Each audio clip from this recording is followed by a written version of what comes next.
नमस्कार, hello everyone, I am doctor Hemlata, counselling psychologist.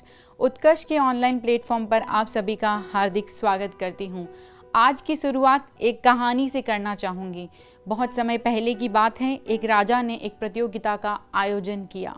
इस प्रतियोगिता में भाग लेने के लिए राजा ने बहुत सारे धनुर्धारियों को आमंत्रित किया। वह सभी एक बहुत बड़े मैदान में एकत्रित हुए।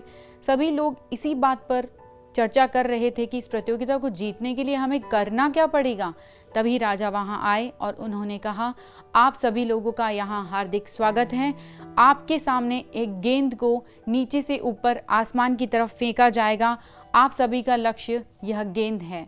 आप लोगों में से जो भी धनुर्धर इस गेंद पर सबसे पहले निशाना लगाएगा वही विजेता घोषित कर दिया जाएगा। लेकिन प्रतियोगिता को जीतने की एक शर्त है।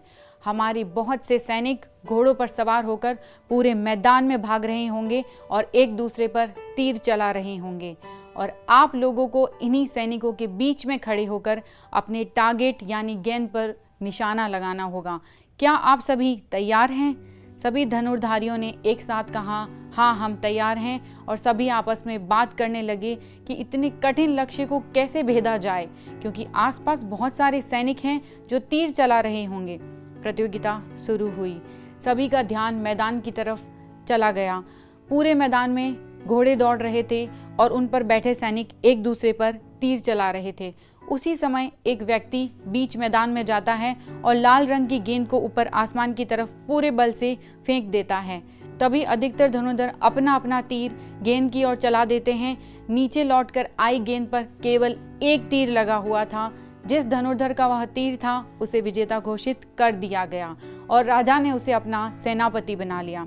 जरा सोचिए, ऐसा क्या हुआ कि इतने सारे धनुर्धारियों में से केवल एक व्यक्ति उस गेंद पर तीर लगा पाया, जबकि बाकी धनुर्धारी असफल रहे। इसका कारण था विजेता धनुर्धर की एकाग्र शक्ति सबसे अच्छी थी। कैसे? जब गेंद को आसमान की तरफ फेंका गया तो बहुत से धनुर्धर का ध्यान मैदान में दौड़ रहे घोड़ों पर था कि कहीं वह उनसे टकरा ना जाए। बहुत से धनुर्धारियों का ध्यान सैनिकों के द्वारा छोड़े गए तीर पर था कि कहीं कोई तीर उनको आकर लग ना जाए।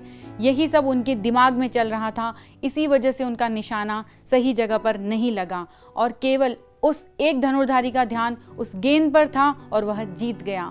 और यही हमारी जिंदगी में भी होता है। मैदान में दौड़ने वाले घोड़े हमारी लाइफ में आने वाली परेशानियों के समान हैं, और इन सैनिकों के द्वारा छोड़े गए तीर वह हमारे आसपास के लोगों के द्वारा दी जाने वाली बाधाएं, दी जाने वाली टेंशन है। यही बाधाएं, यही परेशानियां हमारा ध्यान हमारे लक्ष्य से हटा देती है, हमारी एकाग्रता को भंग कर देती है और हमारा ध्यान, हमारी सारी एनर्जी लक्ष्य के बजाय इन फालतू की चीज़ों पर होती है। इसलिए ज़रूरी है लाइफ में आने वाली समस्याओं से घबराएं नहीं, बस अपने लक्ष्य पर ध्यान दें, क्योंकि सफल वही होता है जो सभी परेशानियों से अपना ध्यान हटाकर अपनी लक्ष्य की ओर एकाग्र हो जाता है। जाते जाते बस इतना ही कहना चाहूँगी, अगर अपने लक्ष्य को भेदना है तो एकाग्रता ही उसका मूल मंत्र है। धन्यवाद।